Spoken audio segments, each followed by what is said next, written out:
یو ملګری سوال کړی دی وایي چې یو کس 3 ورځې په خپل ځای کې غم وکړو، بیا هغه بل ځای ته راغی او د هغې نه بعد ورلم خلک 3 ورځې دوباره یې ورله غم سټارټ کو. د شریعت د دې باره کې څه ګورئ وایي 3 ورځې چې کوم هغه خفګان په مړي باندې دغه شي که نه، کوم چې شریعت تر کومې چې موږ له اجازت را کړی دی نو بس هغه خو ټیک دی.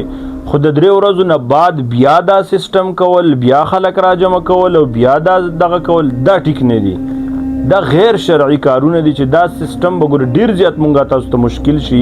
اکثر ځایانو کې مونږ لیدلی دي هو یو سړی پاک په سفر باندې تللی وي او هغه وروستو راغلی وي، ټیک شو د عذر په وجه باندې دوی ته نه حاضر شوی نو حاضرېدی شي وروستو، ټیک شو، خو صرف د عذر په وجه باندې اسې نشي حاضرېدی. د دې نه یعنی یو نور څیزونه جوړېږي. ځان دې باندې پوهه کې چې کله دا غم یو کس پکې نه حاضر شوی نو هغه بعد کې د عذر په وجه حاضرېدی شي د 3 ورځو نه وروسته همو، خو ګورې خپل معمول جوړول دا شرعاً ناجایز دي.